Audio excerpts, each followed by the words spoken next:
तो चलिए आज सीखते हैं स्लीवलेस कुर्ता बनाना। ठीक है, तो स्लीवलेस कुर्ती बनाने के लिए बेसिकली आपको कितना 2 मीटर ऑफ फैब्रिक चाहिए अपना, और अगर आप उसके नीचे प्लाजो या पैंट बनाना चाहते हैं तो उसके लिए भी आपको 2 मीटर फैब्रिक चाहिए। ठीक है, तो सबसे पहले इसका मेजरमेंट देख लेते हैं। तो इसका मेजरमेंट मैंने आपको स्क्रीन पे दे दिया है। अगर आपका मेजरमेंट भी सेम है तो आप इसको एज इट इज बना सकते हैं। ठीक है, तो सबसे पहले मैंने अपने फैब्रिक को 2 फोल्ड कर लिया इस तरह। ठीक है, तो ये हमारा जो रेडीमेड सूट आता है वो है। ठीक है, तो इसीलिए इसमें फ्रंट अलग और बैक अलग कट रहा है, वरना आप क्या करें, अगर आपके पास सेम फैब्रिक है तो आप उसको एज इट इज 4 फोल्ड में कट कर सकते हैं। ठीक है, तो सबसे पहले हम इसकी फुल लेंथ देख लेते हैं। तो हमारा जो सूट है उसकी फुल लेंथ 42 इंच है। ठीक है, तो हम मार्क कर लेते हैं 42 इंच पे। ठीक है, तो आपने इस तरह यहाँ पे मार्क करना है। तो जहाँ पे आपका लास्ट पॉइंट 42 आ रहा है यहाँ पे हम यहाँ पे एक मार्क कर लेते हैं इस तरह। ठीक है, और नीचे जो एक्स्ट्रा है नहीं वहाँ पे, इसलिए हमने एकदम एग्जैक्टली, क्योंकि हमें यहाँ पे क्या है फोल्ड करने की जरूरत नहीं है। ठीक है, तो क्योंकि लास्ट पॉइंट पे यहाँ पे डिजाइन दे रखा है इस तरह का। ठीक है, अगर आपकी जो सूट की लेंथ कम होती, इसको कट करने के बाद आप उसको ऊपर पेस्ट करते। ठीक है, तो हमारी सूट की लेंथ काफी लंबी है तो इसलिए हम उसको एज इट इज वहीं पे रहने देंगे। ठीक है, फुल लेंथ के बाद आपने क्या करना है, अक्रॉस बैक लेना है। वैसे हमारा अक्रॉस बैक 14 है। ठीक है, लेकिन हम यहाँ पे क्या लेंगे, हम यहाँ पे अपना अक्रॉस बैक कम लेंगे। ठीक है, तो मैं यहाँ पे अपना अक्रॉस बैक ले लेती हूँ 6 इंच। ठीक है, यहाँ पे 6 इंच मैंने अक्रॉस बैक ले लिया अपना। उसके बाद मैंने आर्मोल लेना है, तो मैं आर्मोल लूंगी 6.5 इंच। ठीक है, इस तरह मैं यहाँ पे मार्क कर लूंगी 6.5 इंच पे। ठीक है, और इस वाली लाइन को एकदम स्ट्रेट कर लेंगे हम। इस तरह हमें इसको स्ट्रेट कर लेना है, और इस वाली लाइन को भी हमने इस तरह यहाँ पे स्ट्रेट कर लेना है। ठीक है, इसके बाद आपने क्या करना है, देखिए बेसिकली आपने अपने मार्क करना है। ठीक है, तो मैं यहाँ पे बता देती हूँ। सबसे पहले तो आपका यहाँ पे अपना क्या हो जाएगा, बस्ट का हो जाएगा। ठीक है, इसके बाद हमने यहाँ से मेजर करना है 14 पे अपना वेस्ट का निशान लगाना है आपने। ठीक है, और 21 इंच पे आपने अपना हिप का निशान लगाना है। ठीक है, एंड देन इन वाले पॉइंट्स को आपने एकदम स्ट्रेट कर लेना है इस तरह।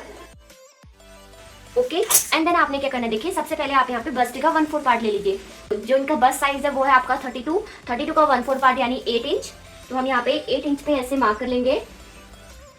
ठीक है, और इनकी जो वेस्ट है वो है 28 का 1/4 पार्ट यानी 7।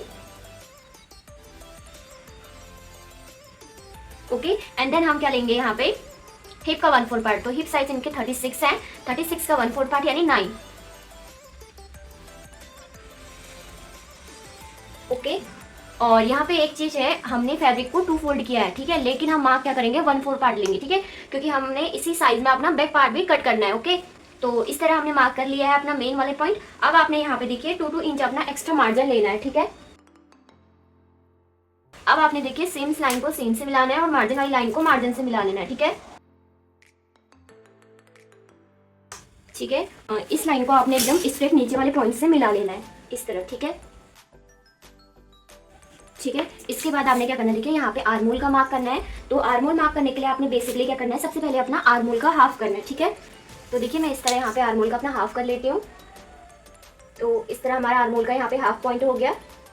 ठीक है, अब देखिए आपने यहाँ पे क्या करना है, अपना 1/2 इंच आपने बाहर के साइड रखना है। ठीक है, सबसे पहले हम अंदर वाला मार्क कर लेते हैं अपना आर्मोल। तो अंदर वाले के लिए हमने बेसिकली 1 इंच पे इस तरह मार्क करना है यहाँ से। ठीक है, इसके बाद देखिए आप हाथ से भी अपना आर्मोल का कर्व बना सकते हैं, या देखिए इस तरह का मार्केट में आर्मोल कर्वर आता है। ठीक है, तो इस तरह का आता है, इससे भी आप इजीली बना सकते हैं। ठीक है, तो आपने क्या करना है, इसको इस तरह यहाँ पे रखना है। ठीक है, तो फर्स्ट आर्मोल हमारा इस तरह रेडी हो गया है। सेकंड आर्मोल के लिए आपने क्या करना है, देखिए यहाँ से 1/2 इंच आपने बाहर की साइड जाना है। ठीक है, तो मैं यहाँ से 1/2 इंच अपना बाहर की साइड को जाती हूँ, जो मैंने मार्क किया है यहीं से आपने 1/2 इंच बाहर की साइड जाना है। ठीक है, इस तरह मैंने 1/2 इंच पे मार्क कर लिया है, और इसकी जो ये वाली लेंथ होगी वो होगी 1.5 इंच। ठीक है, तो यहाँ पे हमने 1.5 इंच पर मार्क कर लेना है इस तरह। अब आपने यहाँ पे आर्मोल अपना बनाना है। ठीक है, ओके, इसके बाद आपने क्या करना है, देखिए सबसे पहले अपनी नेक की विड्थ देनी है। तो मैं यहाँ पे अपनी जो नेक की विड्थ है वो लूंगी 3.5 इंच। ठीक है, 3.5 इंच मैंने यहाँ पे अपनी नेक की विड्थ लेनी है इस तरह। और देखिए जो एक्स्ट्रा है वो हमारा शोल्डर का हो जाएगा। ठीक है, तो मैं यहाँ पे अपना 2 इंच का शोल्डर बनाऊंगी, और 1/2 इंच हमारा क्या जाएगा, जब हम आर्मोल फिनिशिंग करेंगे उस वक्त वो आपका क्या हो जाएगा, माइनस हो जाएगा। ठीक है, तो हमारी जो शोल्डर रेडी शोल्डर होगा वो 2 इंच का आएगा। ठीक है, तो चलिए अब हम इसकी कटिंग कर लेते हैं। ठीक है, तो देखिए इस तरह हमारी बेसिक कटिंग हो गई है फ्रंट पार्ट की। अब आपने देखिए इसी को रखते हुए अपना बैक पार्ट भी कट करना है। ठीक है, ठीक है, तो देखिए अब आपने क्या करना है, बेसिकली अपना जो बैक वाला पार्ट है आपने उसको इस तरह रखना है 2 फोल्डेड में, और आपने अपना फ्रंट पार्ट उसके ऊपर रखना है इस तरह। ठीक है, अब आपने इसे कुछ नहीं करना है, डायरेक्टली सीजर की हेल्प से इसे कट कर लेना है। ठीक है, ठीक है, तो देखिए इस तरह हमारे दोनों पार्ट्स कट के रेडी हो गए हैं। एक हमारा फ्रंट हो गया और एक हमारा बैक हो गया। ठीक है, तो आपने इसमें भी एक चीज़ और करनी है, आपने बैक वाला आर्मोल इसमें कट करना है। ठीक है, तो बैक के लिए बेसिकली हम जो आर्मोल है वो 1/2 इंच जो ये वाला कट करना है, हमें ये कट कर लेते हैं। इसमें सबसे ज़्यादा इंपॉर्टेंट है, आपको यहाँ पे मार्क करना होगा। ठीक है, तो हम बैक साइड पे भी अच्छी तरह क्या कर लेते हैं, चॉक की हेल्प से मार्क कर लेते हैं। ठीक है, तो यहाँ पे जो हमारा बस्ट का 1/4 पार्ट था उसका मार्क कर लेते हैं हम बैक साइड पे। तो हम इस तरह यहाँ पे मार्क कर लेते हैं। उसके बाद हमने वेस्ट का मार्क करना है, तो हम यहाँ पे वेस्ट का कर लेते हैं। एंड देन आपने क्या करना है, अपना हिप का करना है, तो हिप का यहाँ पे हम मार्क कर लेते हैं। ठीक है, तो इस तरह हमारा क्या हो गया, बेसिकली मेजरमेंट हो गया हमारा बैक साइड का भी। ठीक है, अब आपने फ्रंट वाले साइड को हटा लेना है और इस वाले को अच्छी तरह मार्क करना है। ठीक है, ठीक है, और इन वाले पॉइंट्स को आपने मिला लेना है। ठीक है, और यहाँ से आपने अपना आर्मोल का इस तरह मार्क कर लेना है यहाँ पे। तो इस तरह हमारा बैक भी कंप्लीट हो गया है। ओके, हम इसकी क्या कर लेते हैं, स्टिचिंग सीख लेते हैं। ठीक है, तो सबसे पहले आपने क्या करना है, देखिए अपना फ्रंट पार्ट को अच्छी तरह स्टिच करना है। ठीक है, तो हमने सबसे पहले इसमें क्या कर रखा है, बोट नेक अपना कट किया है। ठीक है, इसको आप बुकरम पे भी ऐड कर सकते हैं, वरना आप क्या कीजिए, इस तरह अपना फैब्रिक में भी कट कर लीजिए। ठीक है, इसके बाद देखिए हमने इस तरह की यहाँ पे उरे पट्टी ले रखी है। ठीक है, तो ये मैंने 1.5 इंच की ले रखी है। आपने इस तरह इसको 2 फोल्ड करना है। ओके, एंड देन इसके बाद आपने अपने नेक से इसको स्टिच करना है। ठीक है, तो चलिए अब हम इसे स्टिच कर लेते हैं।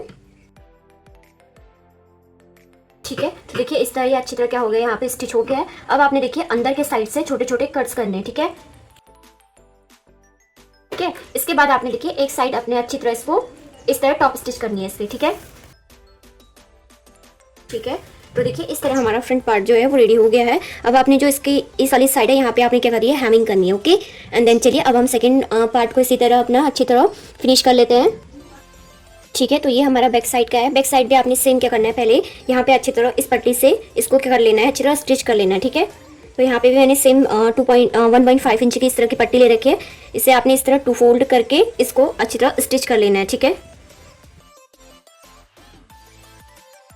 ठीक है, और अब आपने क्या करना है, देखिए इसके अंदर की साइड से आपने इस तरह के कट्स लगा लेना है। ठीक है, ओके, कट्स लगाने के बाद अब आपने क्या करना है, देखिए सबसे पहले आपने अपने फैब्रिक को इस तरह रख लेना है। ठीक है, तो ये फ्रंट साइड रहेगा। सबसे पहले आपने यहाँ पे क्या करना है, शोल्डर्स जोड़ने। ठीक है, सबसे पहले आपने क्या करना है, देखिए यहाँ पे अपना बैक पार्ट रखना है। ठीक है, और यहाँ पे इसको क्या करना है, टॉप स्टिच नहीं करनी है अभी। ठीक है, उसके बाद आपने इसके ऊपर से फ्रंट पार्ट रखना है और इस वाले पार्ट्स को आपने अच्छी तरह यहाँ पे इन दोनों को ज्वाइंट करके यहाँ पे अच्छी तरह स्टिच कर लेना है इस तरह। ठीक है, ठीक है, इसके बाद आपने सेम सेकंड साइड भी करना है। इस वाले पार्ट को आपने यहाँ पे रखना है और इस वाले पार्ट को आपने इस तरह फोल्ड कर लेना है। ठीक है, इसके बाद ओके, इसके बाद देखिए इस तरह हमारा जो शोल्डर है वो अच्छी तरह फिनिश हो गया है। ठीक है, देखिए अगर आप बुकरम नहीं ऐड करेंगे तो इस तरह आपने यहाँ पे शोल्डर फिनिशिंग करना है। ठीक है, तो मैंने आपको दोनों तरीके बता दिए। अगर आपने दोनों साइड बुकरम ऐड करेंगे तो आप शोल्डर किस तरह ज्वाइंट करेंगे फिनिशिंग से। अब आपने क्या करना है, देखिए जो बैक साइड में आपने टॉप स्टिच नहीं करी है, यहाँ पे आपने टॉप स्टिच कर लेनी है अच्छी तरह। ठीक है, तो मैं इस साइड से इस पर अच्छी तरह क्या कर लेती हूँ, टॉप स्टिच कर लेती हूँ। तो देखिए सबसे पहले हमने अपने नेक जॉइंट कर लिए यहाँ पे, उसके बाद हमने अपने शोल्डर्स भी जॉइंट कर लिए। अब आपने क्या करना है, अपने आर्मोल की फिनिशिंग करनी है। ठीक है, तो सबसे पहले आपने आर्मोल की फिनिशिंग कर लीजिए, उसके बाद आप क्या कीजिए, अपनी फिटिंग कर लेना। ठीक है, तो आर्मोल फिनिशिंग के लिए आपने क्या करना होगा, सबसे पहले आर्मोल को इस तरह रखना है। इसके बाद आपने यहाँ पे उड़े पट्टी करनी है। ठीक है, जिस तरह आपने अपनी नेक पे लगा रखी है सेम आपने यहाँ पे भी उड़े पट्टी से अपनी अच्छी तरह फिनिशिंग करनी है। ओके, ठीक है, तो देखिए यहाँ पे हमने इस तरह की उड़े पट्टी ले रखी है अपनी, इसे भी आपने इसी तरह 2 फोल्ड करना है। ठीक है, और अब आपने क्या करना है, देखिए यहाँ पे इसको 1/2 इंच के अकॉर्डिंग स्टिच करना है, क्योंकि हमने क्या कर रखा है, सबसे पहले हमने जब हमने स्टार्टिंग में अपना पैटर्न मार्क किया था उस पर आपने 2 इंच का अपना शोल्डर छोड़ा था। ठीक है, रेडी शोल्डर, और बाकी 1 जो 1/2 इंच बचा था उस हमने क्या किया था, अपने आर्मोल के लिए किया था। ठीक है, तो आपने इस तरह इसको 2 फोल्ड करके यहाँ से अच्छी तरह क्या कर लेना है, स्टिच कर लेना है। ठीक है, ओके, अब आपने क्या करना है, देखिए यहाँ पे आपने इसमें भी टॉप स्टिच लगा लेनी है इस तरह। ठीक है, और जो बाकी एक्स्ट्रा फैब्रिक है वहाँ पे आप क्या कीजिए, हैमिंग कर लीजिए। ठीक है, तो मैं इस तरह यहाँ पे 1 फोल्ड करके इसको अच्छी तरह, और यहाँ पे हम इसको टॉप स्टिच इस तरह टॉप स्टिच कर लेंगे। ठीक है, इस पे। ठीक है, तो देखिए एक साइड तो हमारी अच्छी तरह यहाँ पे फिनिशिंग हो गई है। अब देखिए जो ये वाला पार्ट आपका एक्स्ट्रा है यहाँ पर, इस पर आपने हैमिंग कर देनी है। ठीक है, और अब आपने सेम इसी तरह अपना दूसरा वाला साइड भी फिनिश करना है। ओके, ठीक है, तो देखिए सेकंड आर्मोल के लिए भी आपने सेम इस तरह की पट्टी लेनी है अपनी उरेब में, और इसको इस तरह 2 फोल्ड करके आपने क्या करना है, इस साइड से स्टिच करना है। ओके, तो चलिए अब इसको भी हम अच्छी तरह स्टिच कर लेते हैं। ठीक है, स्टिच होने के बाद आपने इस पे भी सेम टॉप स्टिच करनी है अच्छी तरह। ओके,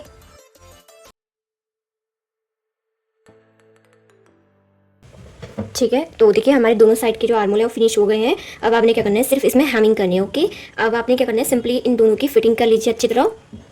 ठीक है, तो फिटिंग के लिए आपने क्या करना है, देखिए इस तरह दोनों साइड के आर्मोल को आपने अच्छी तरह लेना है और यहाँ से आपने अच्छी तरह यहाँ पे क्या करनी है, फिटिंग लगा लेनी है उसकी। ठीक है, ठीक है, जिस तरह आपने यहाँ पे अच्छी तरह फिटिंग कर ली है, अब आपने इसकी सेकंड साइड भी अच्छी तरह फिनिश कर लेना है। ठीक है, ठीक है, अब आपने देखिए यहाँ से भी अच्छी तरह इसकी फिटिंग कर लेनी है सेकंड साइड भी। ठीक है, ओके, तो देखिए दोनों साइड से हमारी जो फिटिंग है वो पूरी हो गई है। अब आपने सिर्फ क्या करना है, देखिए जो नीचे के साइड के हमारे ये वाला पॉइंट है, यहाँ पे आपने अच्छी तरह इसकी फिनिशिंग करनी है। ओके, तो देखिए फ्रंट साइड का आपने कुछ नहीं करना है, फ्रंट साइड आपको एकदम रेडी मिला हुआ है इसमें। ठीक है, और अब आपने क्या करना है, सिर्फ इन दोनों के साइड में फिनिशिंग करनी है और इस साइड से आपने अच्छी तरह यहाँ पे तीनों साइड से इसको डबल फोल्ड करके स्टिच करना है। ओके, ओके, तो सबसे पहले हमने यहाँ से इसको स्टिच करना स्टार्ट करना है। ठीक है, आपने इसको फैब्रिक को इस तरह रखना है और देखिए जहाँ तक आपने स्टिच किया, लास्ट पॉइंट आपने यहाँ पे स्टिच किया है, इसी के आपने एकदम स्ट्रेट में यहाँ से इसको डबल फोल्ड करके यहाँ पे स्टिच कर लीजिए। ठीक है, या आप हैमिंग भी कर सकते हैं यहाँ पे। ठीक है, तो मैं यहाँ पे स्टिच कर लूँगी।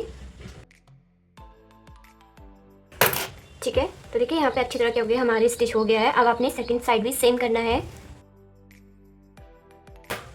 ठीक है, तो देखिए इस तरह हमारा अच्छी तरह यहाँ पे फिनिशिंग हो गई है। अब आपने देखिए लास्ट वाली साइड में भी अच्छी तरह यहाँ पे क्या कर लेना है, स्टिच कर लेना है। ठीक है, ठीक है, तो देखिए बैक साइड के जो लास्ट वाला पार्ट, नीचे वाला पार्ट होता है, आपने उसको भी सेम 2 फोल्ड करके अच्छी तरह स्टिच कर लेना है। ठीक है, यहाँ पे ठीक है, तो देखिए लास्ट वाली साइड भी हमारी अच्छी तरह यहाँ पे क्या होगी, फिनिशिंग हो गई है। ठीक है, अब सिर्फ आपने फ्रंट साइड पे इसको अच्छी तरह स्टिच करना है। ओके, तो देखिए इस तरह हमारा फ्रंट पार्ट है। फ्रंट पार्ट में भी आपने देखिए इस तरह यहाँ पे जो लास्ट पॉइंट पे आपने स्टिच करा है, यानी कि जो आपने यहाँ पे स्टिच किया है, यहीं से आपने इसको इस तरह 2 फोल्ड करके यहाँ पे स्टिच कर लेना है। ठीक है, तो हम इसको इस तरह 2 फोल्ड करेंगे एंड देन यहाँ पे हम स्टिच कर लेंगे। ठीक है, ठीक है, तो देखिए इस तरह यहाँ पे हमारा अच्छी तरह स्टिच हो गया है। अब आपने इसी तरह उसकी सेकेंड साइड को भी स्टिच कर लेना है। ठीक है, तो इस तरह मैंने इसको 2 फोल्ड कर लेना है। ठीक है, और यहाँ पे आपने स्टिच कर लेना है। ठीक है, तो देखिए हमने इस तरह के अपनी लटकन्स बना लिए हैं 2। ओके, अब आपने क्या करना है, इसको बैक साइड पे अच्छी तरह स्टिच करना है। ठीक है, अगर आप बैक पे बुकरम अटैच करते हैं, उससे पहले आप क्या कीजिए, अपने लटकन्स को भी फिनिशिंग से उसको अच्छी तरह स्टिच कर लीजिए। ठीक है, पहले तो मैं इस वाले काम को लास्ट पे कर रही हूँ। अगर आप चाहे तो उसको जब आप ये वाला पॉइंट पे स्टिच करते हैं तब भी कर सकते हैं। ठीक है, तो देखिए यहाँ पे हमने 2 इंच के अकॉर्डिंग, ठीक है, इस तरह यहाँ पे इस पर अटैच कर लेना है और इसको स्टिच कर लेना है। ठीक है, ठीक है, तो सबसे पहले आपने देखिए इस तरह यहाँ पे मार्क कर लीजिए, जहाँ पे आपका 2 इंच आ रहा है वहाँ पे आपने इस तरह यहाँ पे मार्क करना है इसको, और यहाँ पे आपने अपने जो लटकन्स हैं उनको स्टिच करना है। ठीक है, ठीक है, तो देखिए एक हमने अच्छी तरह अपना जॉइंट कर दिया है। इसी तरह आपने अपना सेकंड भी जॉइंट कर लेना है। तो यहाँ पे भी आपने 2 इंच का इस तरह मार्क कर लेना है सबसे पहले। ठीक है, तो 2 इंच पे आपने इस तरह मार्क करना है, जहाँ पे मार्क है वहीं से आपने इस पर निशान लगाते हुए यहाँ से स्टिच करना है सेकेंड वाला। ओके, ठीक है, तो हमारे लटकन भी अच्छी तरह अटैच हो गए हैं हमारी ड्रेस पे। तो ठीक है, देखिए इस तरह हमारे यहाँ पे लटकन्स भी लग के रेडी हो गए हैं। ओके, तो इस तरह हमारी ड्रेस पूरी कंप्लीट हो गई है। तो चलिए अब हमने कुर्ती का फाइनल लुक देख लेते हैं इसका। ठीक है, तो ये हमारे आउटफिट का फाइनल लुक है। और अगर आपको वीडियो पसंद आती है तो प्लीज़ लाइक शेयर सब्सक्राइब कीजिए हमारे चैनल को और बेल आइकन को दबाइए ताकि आपके पास नई नई नोटिफिकेशन आती रहे। Thank you.